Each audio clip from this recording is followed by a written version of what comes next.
Hello दोस्तों, स्वागत है आपका जेकेसीपी स्टडी में। आज का हमारा टॉपिक है पास्ट परफेक्ट टेंस। दोस्तों, टेंस में सबसे कठिन यही होता है, पास्ट परफेक्ट टेंस। लेकिन यदि आप ये मेरी वीडियो लास्ट तक देखते हैं तो आई होप ये आपको इजी लगने लगेगा। ठीक है, आइए स्टार्ट करते हैं। देखिए, इस टेंस का प्रयोग प्रायः ऐसी दशा में होता है जब भूतकाल में दो कामों का वर्णन हो। यानी इस टेंस का यूज ज़्यादातर तभी होता है जब भूतकाल में दो कामों का वर्णन होता है, लेकिन ये दोनों काम भूतकाल में ही समाप्त हो जाते हैं। ठीक है, और इसका प्रयोग वहाँ पर भी होता है कि जब वाक्य में बिफोर, ऑलरेडी, टिल ऐसा कुछ आता है तब भी इसका यूज होता है। इसका पहचान क्या है? इसका पहचान है कि इन वाक्यों के क्रियाओं के अंत में चुका था, चुकी थी, चुके थे, या था, ये थी, ये थे आदि शब्द आते हैं। ठीक है, और इसका हेल्पिंग वर्ब हैड होता है। तो हैड जो है वो मतलब अकेला ही हेल्पिंग वर्ब है इसमें। तो कोई भी सब्जेक्ट आपका रहे, चाहे वो सिंगुलर हो, चाहे वो प्लूरल हो, चाहे कोई नाम हो, सबके साथ आपको हैड का यूज करना है। ठीक है, तो आइए देखते हैं। जैसे अभी हमने कहा है कि इसका यूज प्रायः जब दो कामों का वर्णन होता है तब होता है, लेकिन इसमें एक काम वाले भी आते हैं। ठीक है, तो पहले हम एक काम की बात करेंगे। देखिए यहाँ से कि वह घर पहुंच चुकी थी। ठीक है, तो इसका हम ट्रांसलेट कैसे करेंगे? इसके लिए हमने यहाँ पे सूत्र पहले से लिखा हुआ है। जैसे सब्जेक्ट लगाएंगे, फिर हेड लगाएंगे, फिर वर्ब की थर्ड फॉर्म लगाएंगे और फिर ऑब्जेक्ट लगा देंगे। ठीक, तो इसमें सब्जेक्ट क्या है? वह। तो ये चुकी थी यानी कि कोई स्त्री है, इसलिए यहाँ पे हम सी लगा देंगे। ठीक है, सी हैड रीच माने पहुंचना होता है इसका, लेकिन हमको थर्ड फॉर्म लगाना है, reached. She had reached house या होम, दोनों में से आप कोई लगा देंगे। ठीक, अब देखिए अतिथि जा चुके थे तो लिखेंगे द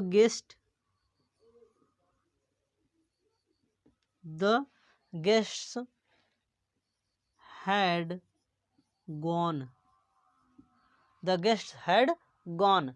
और एक देख लीजिए ऑलरेडी वाला, क्योंकि अभी हम इसमें बताए हैं ना कि जैसे जब बिफोर आए, टिल आए, ऑलरेडी आए, तभी इस टेंस का यूज होता है। ठीक है, तो देखिए वह इन खिलौनों से पहले ही खेल चुका था, तो हम लिखेंगे कि ही हैड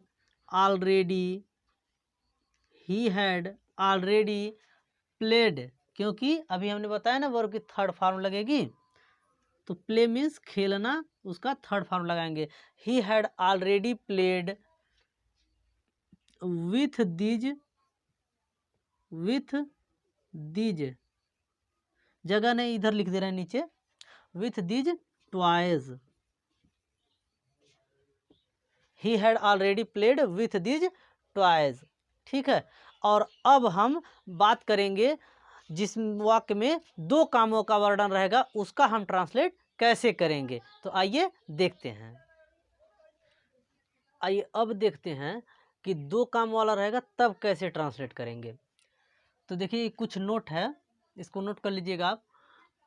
ऐसे वाक्यों में जिनमें भूतकाल में दो कामों का वर्णन हो तो पहले समाप्त होने वाले कार्य का अनुवाद पास्ट परफेक्ट में तथा बाद में समाप्त होने वाले कार्य का अनुवाद पास्ट इंडेफिनिट टेंस में करते हैं।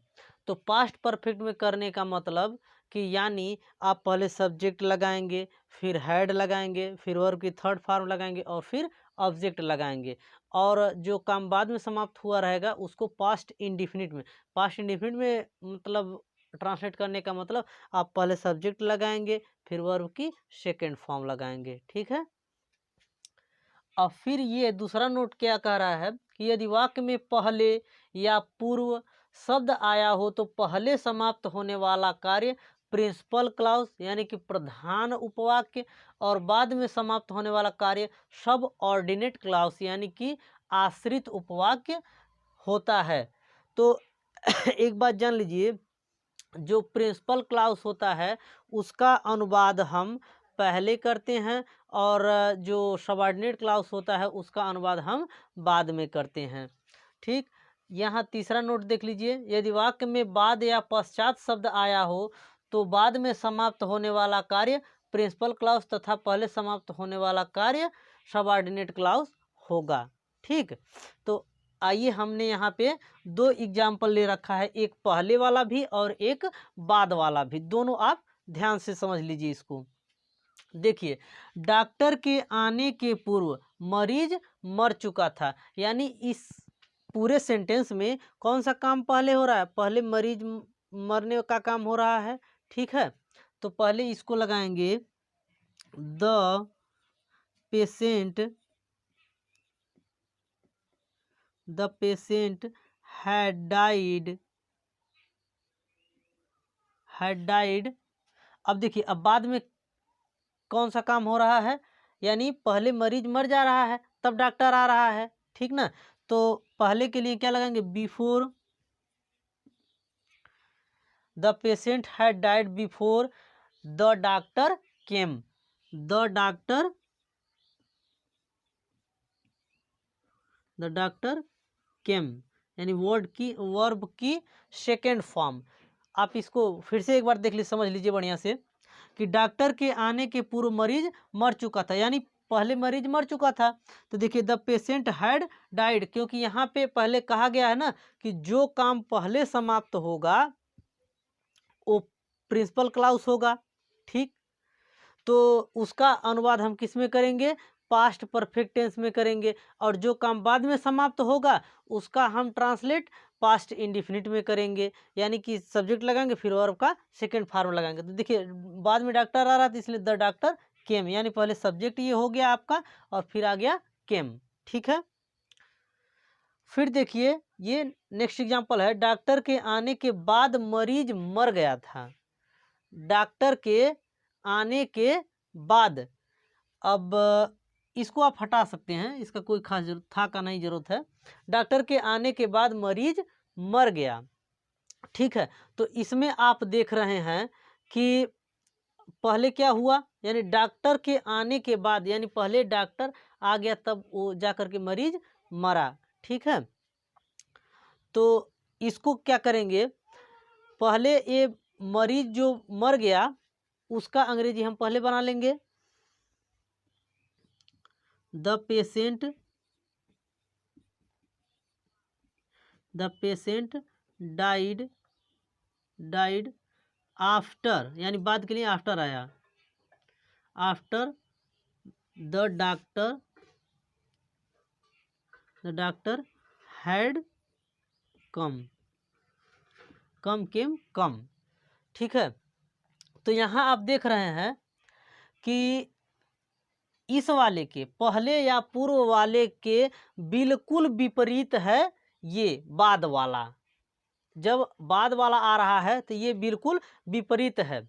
ठीक, तो आप सोचेंगे कि सर समझ में तो आ गया बढ़िया से, लेकिन अब ये इतना लंबा चौड़ा रूल कौन याद करेगा? ठीक है, तो आपको कुछ याद करने की ज़रूरत नहीं है।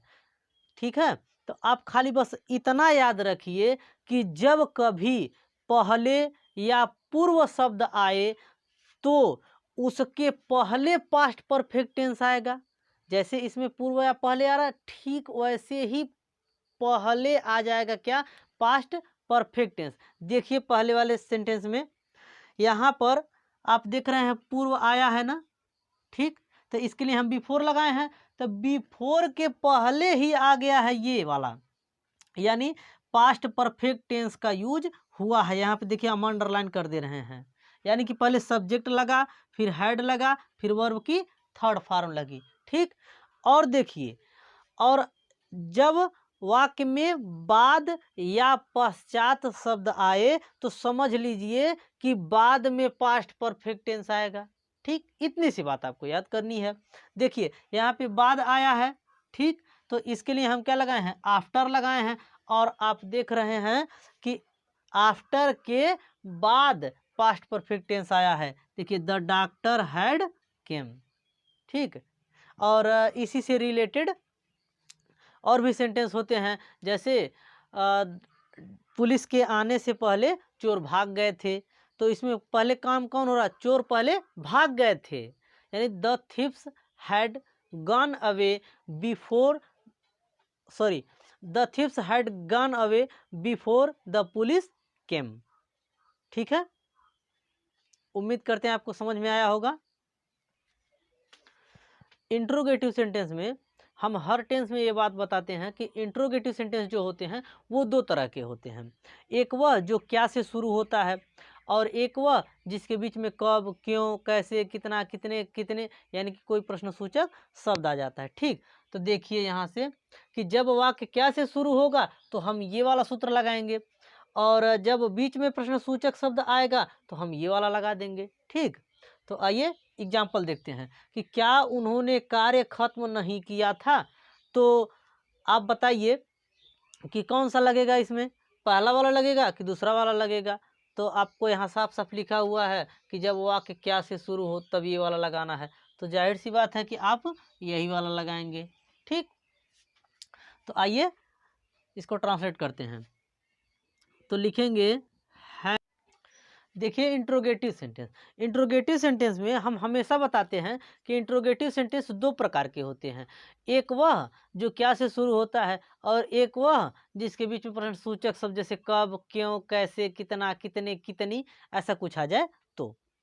देखिए, तो जब क्या से शुरू रहेगा तो हम ये वाला लगाएंगे, और जब बीच में प्रश्नसूचक शब्द आएगा तो हम ये वाला लगाएंगे। ठीक, तो आइए हम दो एग्जाम्पल यहाँ पे लिए हैं कि क्या उन्होंने कार्य खत्म किया था। तो देखिए हमने ट्रांसलेट भी कर दिया है, इसको समझा दें थोड़ा सा कि क्या उन्होंने कार्य खत्म कर दिया है। तो ये क्या से शुरू हुआ है, तो देख रहे हैं हमने यहाँ तीर लगाया हुआ है, यानी पहला वाला तब सूत्र हम लगाएंगे। ठीक है, तो यानी पहले हैड, फिर सब्जेक्ट, तो सब्जेक्ट क्या है? उन्होंने, यानी कि दे हो गया। फिर इसमें क्रिया क्या है? कार्य खत्म करना, तो फिनिश, फिनिश माने खत्म करना, तो उसका थर्ड फॉर्म लगाएंगे finished work, had the finished work. फिर है अगला, तुम्हारे आने से पहले रोहित क्यों चला गया था। ठीक है, तो why had Rohit gone before you came. तो ये वाला काम बाद में हुआ है, यानी तुम्हारे आने, यानी जब रोहित चला जा रहा है उसके बाद ये आ रहा है, तो यहाँ पे यू केम लगा दिए। ठीक, अगर ऐसे कितना, कितने, कितनी अगर आ जाता है बीच में, तो उनसे रिलेटेड उनके नाउन्स भी उन्हीं के साथ आ जाते हैं। जैसे अगर मैं बोलूं कि सीमा कितना रोटी खा चुकी थी, तो लिखेंगे उसको how many bread had Seema eaten.